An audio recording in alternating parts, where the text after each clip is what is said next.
Además, históricamente se consideraba Irán el corazón de la ruta de seda que separaba China de Europa. Hoy en día, geográficamente, es un punto que separa el este con el oeste, el oriente con occidente y el norte con el sur. Es decir, Rusia con el Golfo Pérsico. Todo eso significa un punto estratégico geográfico importantísimo, más allá de la diversidad geográfica, climática, el tema de los minerales, el tema de la naturaleza tan diversa, el tema de la energía. Hoy en día se considera Irán la segunda reserva en gas a nivel mundial y la cuarta a nivel petróleo, y todo eso hace de Irán un lugar muy estratégico y fundamental para poder entender muchas de las cuestiones de las cuales vamos a hablar.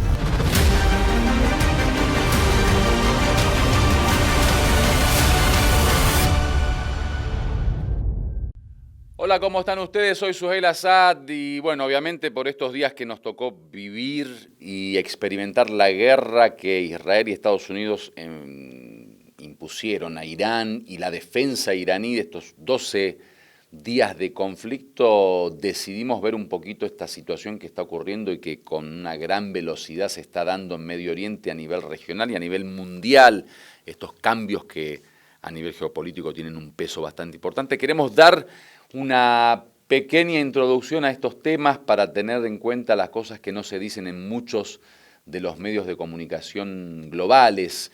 Y bueno, desde adentro de Irán, desde el interior de esta experiencia, poder hablar de algunos temas como por ejemplo una introducción al conflicto, de la historia de Irán, de su geografía y de cuáles fueron los antecedentes que llevaron justamente a esta última guerra. Así que acompáñenme en este programa Irán al aire para poder debatir juntos o compartir y dialogar esta información. A nivel geográfico, bueno, en la historia de Irán siempre la geografía fue una geografía muy amplia y muy cambiante a través del tiempo. Sin embargo, en el auge de la civilización persa, Irán abarcaba zonas de China, por ejemplo, hasta el Mediterráneo, hasta partes del norte de África, que después fueron cambiando a tal punto que hoy Irán limita con muchos países que en su momento eran parte del territorio iraní. Además, históricamente se consideraba Irán el corazón de la ruta de seda que separaba China de Europa. Hoy en día, geográficamente, es un punto que separa el este con el oeste, el oriente con occidente y el norte con el sur. Es decir, Rusia con el Golfo Pérsico. Todo eso significa un punto estratégico geográfico importantísimo, más allá de la diversidad geográfica, climática, el tema de los minerales, el tema de la naturaleza tan diversa, el tema de la energía. Hoy en día se considera Irán la segunda reserva en gas a nivel mundial y la cuarta a nivel petróleo, y todo eso hace de Irán un lugar muy estratégico y fundamental para poder entender muchas de las cuestiones de las cuales vamos a hablar. Bueno, si queremos hablar del tema histórico, Irán, la antigua Persia, representa una de las grandes civilizaciones junto con Grecia, China y Egipto de la historia de la humanidad. En algunas fuentes y según algunos investigadores e historiadores se considera una civilización que tiene una historia de 8.000 años. Este libro que está a mi lado y está escrito en persa justamente habla de los logros de esta civilización que tiene ya 8.000 años de historia, y el mundo conoce lo que fue la antigua Persia y el efecto y las cualidades que tuvo esa civilización. Hoy en día se ve esa vida civilizatoria de Irán en el Irán actual.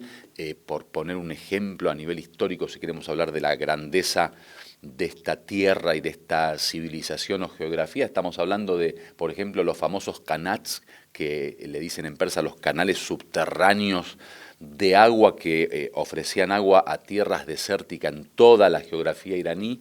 Lleva una historia de varios miles de años.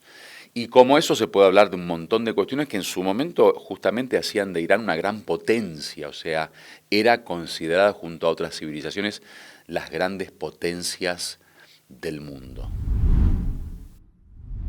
Si queremos hablar de parte de estos logros civilizatorios, bueno, se habla de ciencia, de arte, de cultura, de personajes históricos desde la antigua Persia hasta nuestros días, como Avicena, Al-Khwarizmi, Omar Khayyam, Razi y muchos filósofos que de alguna manera enriquecieron mucho la filosofía global. A través de los desarrollos científicos existieron muchísimos científicos. A nivel poesía, personajes como Rumi, como Sadi, como Hafez y muchísimos otros poetas iraníes que tuvieron fama internacional justamente por la grandeza de ese arte. Entonces se une esta comunión entre ciencia, cultura, arte, lengua, y todo eso hace de Irán también un punto fundamental para poder entender la civilización humana a nivel histórico y a nivel global. Si queremos hablar del tema histórico en Irán, por ejemplo, la primera invasión que enfrentó Irán fue la invasión de Alejandro Magno. Alejandro atacó Irán cuando los descendientes de Ciro el Grande gobernaban el país. El mismo gran rey que todos conocemos por la tablilla de arcilla, uno de los primeros documentos sobre los derechos humanos, fue él quien formó el gran Irán, derrotó a la civilización babilónica, liberó a los judíos y permitió a los seguidores de todas las religiones elegir libremente su fe. No olvidemos que este gran rey gobernó hace 559 años antes de Cristo, en una época en la que los derechos humanos apenas tenían significado. Volviendo a la invasión de Alejandro, tras este ataque masivo que destruyó los vestigios de la grandeza de Irán, la dinastía parta llegó al poder. Combinando las culturas griega e iraní, abrieron una nueva ventana a la civilización y durante siglos, hasta la invasión árabe, Irán siguió siendo uno de los países más grandes del mundo y un centro del poder y arte global. Otra parte importante de la historia de Irán es la relación que hubo con la invasión árabe y con el Islam. La invasión árabe ocurrió en un momento en que por un lado los musulmanes tenían un gran fervor por expandir el Islam, confiando más en las promesas divinas del Corán que en la fuerza de sus espadas. Por otro lado, los iraníes estaban cansados de las condiciones creadas por los reyes sasánidas, que gobernaban el país con un sistema de clases donde la mayoría de la población se sentía esclavizada. Para ellos, el Islam representaba una vía de liberación de estas cadenas. Según evidencia histórica, los iraníes ya tenían contacto con el Islam antes de la invasión árabe. La señal más importante de esta relación es la presencia de Salmán el Persa entre los compañeros del profeta. Salmán tenía un lugar tan destacado que el profeta lo consideraba parte de su familia. Tras la invasión árabe, los iraníes aceptaron rápidamente el Islam, y aunque los primeros gobiernos islámicos no les daban un lugar en la administración de la sociedad, lograron destacarse entre los eruditos religiosos. Muchas de las figuras religiosas más prominentes en la historia del Islam han sido iraníes. Esta relación alcanzó su punto máximo durante el califato abasí, cuando incluso el califa residió en Jorasán, y la mayoría de las figuras militares y políticas destacadas eran iraníes. Otro hecho histórico importante fue la invasión mongola y la revolución constitucional. La invasión mongola ocurrió en un momento en que, por un lado, el poder del califato abasí tras 520 años estaba debilitándose en el año 1219 después de Cristo, y por otro lado, Irán estaba bajo el dominio de la dinastía joresmita, que obtenía su legitimidad religiosa del califa, pero no tenía una conexión política significativa con el gobierno de Bagdad, y esta dinastía local también estaba debilitada. En esta invasión, Irán y gran parte de sus vecinos, incluido el califato abasí, fueron conquistados, pero una vez más fueron los iraníes quienes encontraron su lugar junto a los khanes mongoles, que carecían de conocimientos suficientes para gobernar. Después de un tiempo, tomaron el control de todos los asuntos ejecutivos y militares del imperio mongol.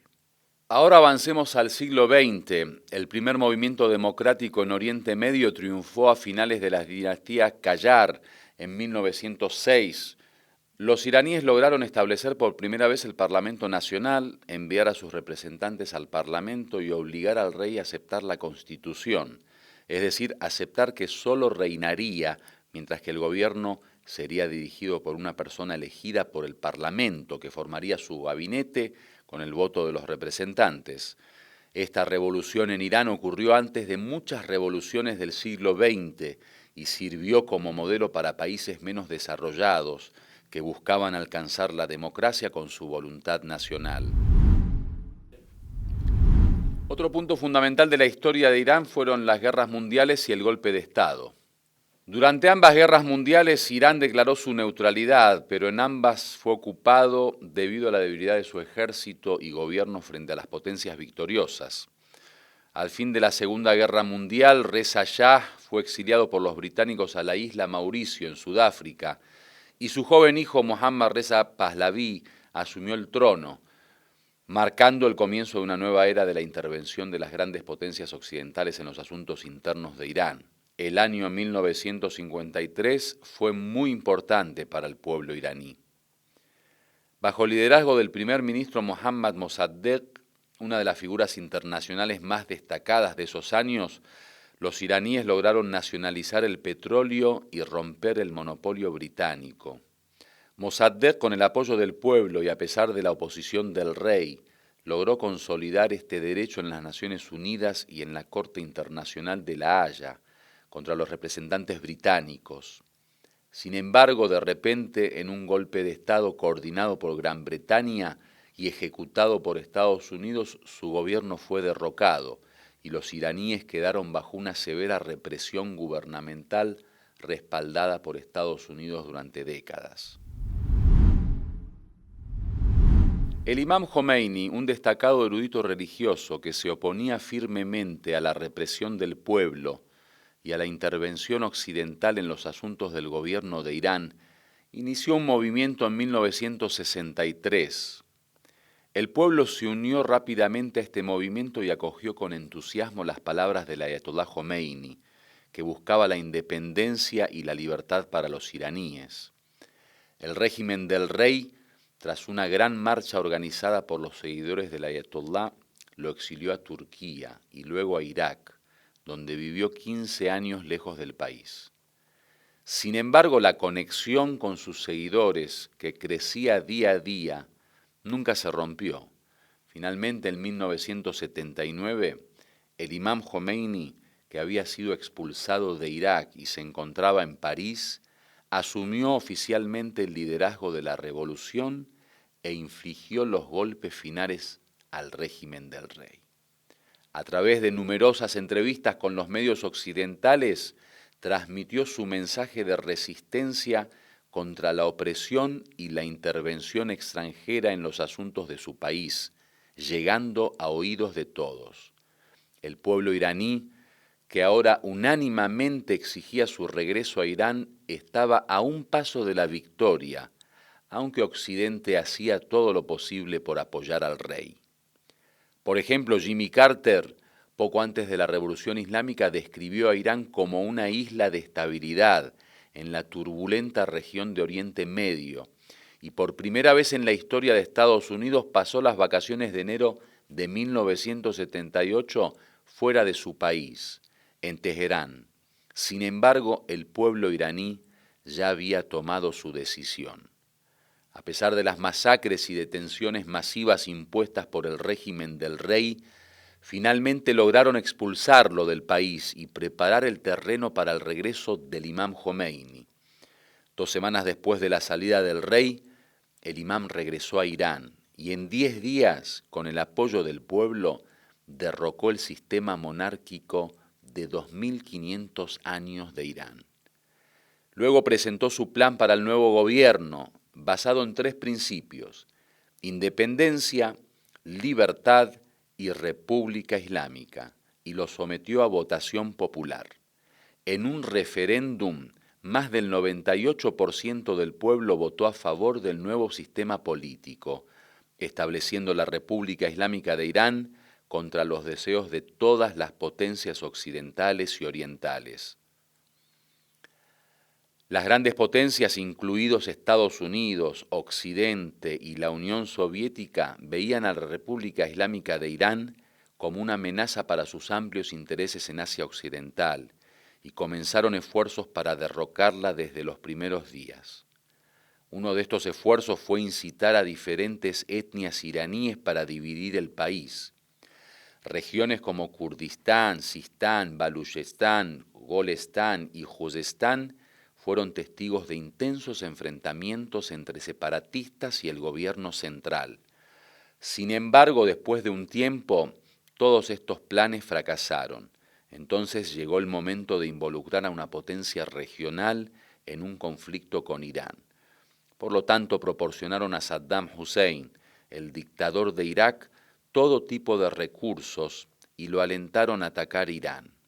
En 1980, Irak inició una guerra que todos pensaban que terminaría en pocos días.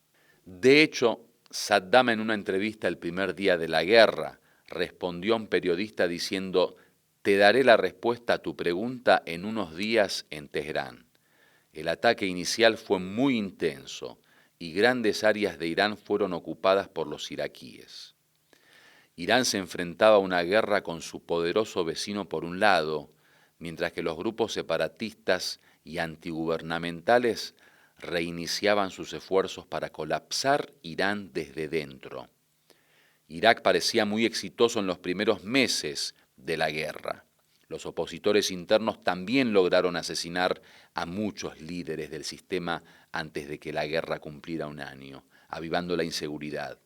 En un año Irán perdió a su presidente, primer ministro, jefe del poder judicial y muchos ministros y representantes del parlamento. Sin embargo, gradualmente la unidad entre el liderazgo y el pueblo impidió una derrota total y tras una guerra de 8 años, Irán logró obligar a Saddam a buscar el fin del conflicto a través de las grandes potencias y las Naciones Unidas sin perder un solo centímetro de su territorio. Unos meses después del fin de la guerra entre Irán e Irak, en 1989, el imam Jomeini, líder de la República Islámica de Irán, falleció. El pueblo iraní despidió a su líder con una participación histórica que probablemente nunca será superada. Según documentos registrados en el libro Guinness de los Récords, este funeral con 10.200.000 personas es el más concurrido de la historia. La población total de Irán en ese momento era de 60 millones. Tras este funeral histórico, según la Constitución, la Asamblea de Expertos se reunió para elegir al próximo líder, seleccionando al Ayatollah Jamenei, quien hasta ese momento era el presidente de Irán y una de las personas más cercanas al imam Jomeini. Esta elección, dada la popularidad de Ayatollah Jamenei entre el pueblo iraní, fue rápidamente aceptada. Una explicación sobre el sistema de gobierno en Irán es necesaria para entender las posiciones del líder y el presidente. Según la Constitución, el líder es el Wali el-Faqih, es decir, una figura religiosa destacada con la capacidad de interpretar las leyes divinas a partir del Corán y los hadices. Y es quien gobierna Irán. El líder es el comandante en jefe de las Fuerzas Armadas y nombra al jefe del Poder Judicial. El mandato del presidente, elegido por el pueblo, también es ratificado por el líder. Sin embargo, las tareas ejecutivas, la designación de ministros y todas las demás responsabilidades relacionadas con la administración del país recaen en el presidente. Hasta ahora, nunca ha sucedido que un presidente elegido por el pueblo y que a veces se pensaba que no estaba completamente alineado con las opiniones del líder, haya renunciado o sido destituido salvo en un caso, debido a la incompetencia del primer presidente de Irán, Abul Hassan Bani Sadr. Al comienzo de la guerra entre Irán e Irak, fue destituido por una abrumadora mayoría de los representantes del Parlamento. Uno de los temas que en las últimas décadas ha estado estrechamente ligado al nombre de Irán es la energía nuclear. Irán ha buscado utilizar la energía nuclear desde antes de la Revolución Islámica. Esta decisión se intensificó después de la revolución, especialmente tras la guerra, y por supuesto, Irán siempre ha insistido en el carácter pacífico de sus actividades nucleares. Argumentan que la energía nuclear será crucial en el futuro, cuando el petróleo y el gas ya no estén disponibles para sostener la producción de energía en este gran país. Una fatua emitida por el líder de Irán, que prohíbe la producción y el uso de bombas nucleares, muestra que según los principios islámicos, el líder considera el uso de armas de destrucción masiva como haram, prohibido. Sin embargo, durante años las potencias occidentales han presionado y amenazado a Irán bajo el pretexto de que busca fabricar armas nucleares. Irán ha optado varias veces por la vía de la negociación con las grandes potencias. El esfuerzo más reciente comenzó tras una carta del presidente Obama al líder de Irán, aceptando el derecho de Irán a enriquecer uranio e invitándolo a dialogar para encontrar una solución diplomática. Las negociaciones de Irán con varios países sobre el programa nuclear han tenido diferentes etapas. En 2003, al final de la presidencia de Jatami, tras largas conversaciones, los ministros de Asuntos Exteriores de Irán, Reino Unido, Francia y Alemania emitieron una declaración conjunta, la Declaración de Sadovot, anunciando una solución. Sin embargo, este éxito no duró mucho, ya que las potencias occidentales no cumplieron con sus compromisos, como la eliminación de sanciones. Otras negociaciones comenzaron tras el fracaso de estas conversaciones. Durante los años de la presidencia de Ahmadinejad, las negociaciones con el grupo 5+1 continuaron, pero nunca llegaron a un resultado. Con el inicio del gobierno de Rouhani, quien había sido responsable de las negociaciones durante la presidencia de Jatami, se envió un mensaje a Occidente de que Irán estaba más preparado que nunca para llegar a un acuerdo.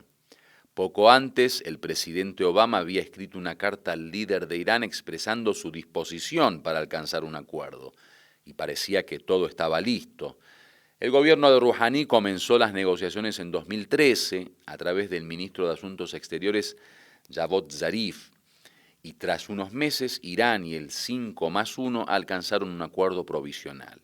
Tras este acuerdo, conocido como el Acuerdo Provisional de Ginebra, se hicieron mayores esfuerzos para llegar a un acuerdo integral, que finalmente culminó con la firma del JCPOA, el Plan de Acción Integral Conjunto, en 2015.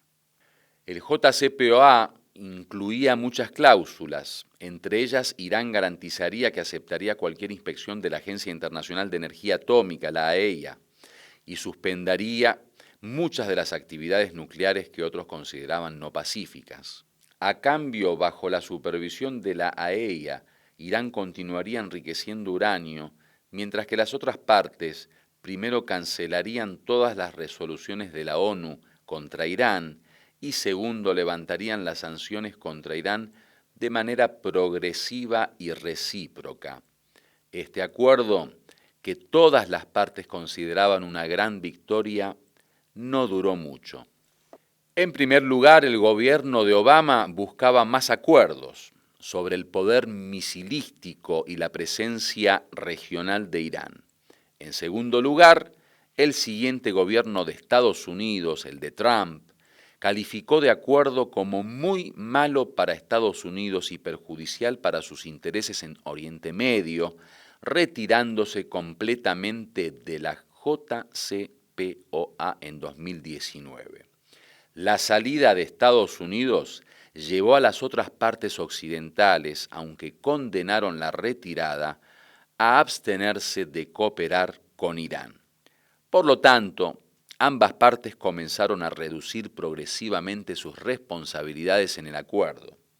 Esto continuó hasta que Trump en 2020, con el asesinato del general Qasem Soleimani, comandante de la Fuerza Quds, inició efectivamente un conflicto con Irán.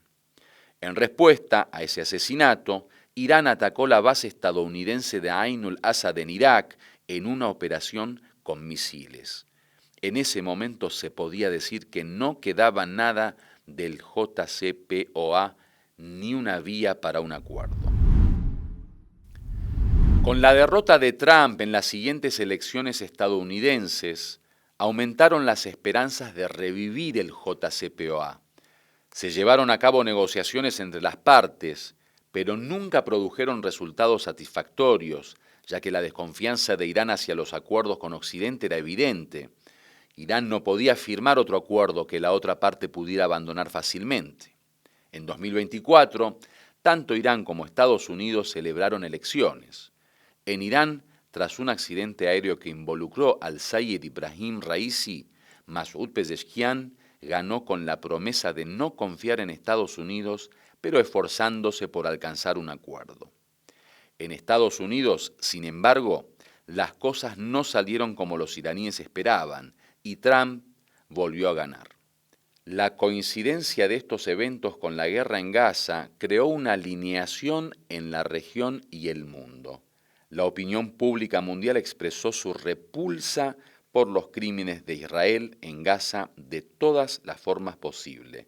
Además de Gaza, Israel también atacó Líbano por aire y tierra. El día de la investidura de Pezeshkian asesinaron a Ismail Haniyeh, líder de la rama política de Hamás, en Teherán. Poco después también asesinaron al Sayyid Hassan Nasrallah, secretario general de Hezbollah y uno de los aliados más cercanos de la República Islámica de Irán. Siria, otro aliado importante de Irán, sufrió el colapso de su régimen. Israel enviaba el mensaje a Estados Unidos de que Irán estaba en su momento más débil. Cabe mencionar que durante este tiempo, Irán llevó a cabo 2 ataques con drones y misiles contra Israel, tras el ataque de Israel a la embajada iraní en Damasco y el asesinato de Ismail Haniyeh. Pero con la llegada de Trump al poder, Netanyahu hizo grandes esfuerzos para convencerlo de que un ataque a Irán, primero, aliviaría sus preocupaciones sobre las actividades nucleares de Irán y segundo, derrocaría a la República Islámica. Trump, que había ganado con la promesa de Make America Great Again, evitó involucrarse en este asunto para mantener las apariencias y dijo: queremos hablar primero con Irán y mientras haya una solución diplomática, me opongo a un ataque. Por lo tanto, comenzó una nueva ronda de negociaciones, aunque de manera indirecta, entre Irán y Estados Unidos, con la mediación de Omán. Las primeras rondas de conversaciones indicaban que las partes estaban cerca de un acuerdo, pero a medida que avanzaban, las diferencias se hacían más evidentes. Estados Unidos, mientras proclamaba su disposición para una solución diplomática, amenazaba a Irán con mayor intensidad diciendo o acuerdo o ataque. Irán, por su parte, demostraba que no bromeaba con el tema del enriquecimiento de uranio. Finalmente, en la medianoche del viernes de 13 de junio de 2025, mientras todos esperaban ver qué sucedería en la próxima ronda de negociaciones entre Irán y Estados Unidos, 2 días después, Israel lanzó un ataque sorpresa, matando a varios comandantes militares, científicos nucleares y civiles iraníes. Este fue el comienzo del primer enfrentamiento directo de varios días entre Irán e Israel. Bueno, teniendo en cuenta que fue el primer programa y que queríamos dar una introducción sobre algo de la información necesaria, digamos, que teníamos que tener para entender los antecedentes de todo lo que se va a dar hasta nuestros días, a partir de ahora vamos a empezar ya no con tanta narración ni tanta lectura, sino a poder analizar mejor y evaluar todo lo que ocurrió en esta guerra y en este conflicto y enfrentamiento ya desde un análisis nuestro. Así que espero que puedan seguirme en Irán al aire. Nos vemos la próxima. Muchísimas gracias.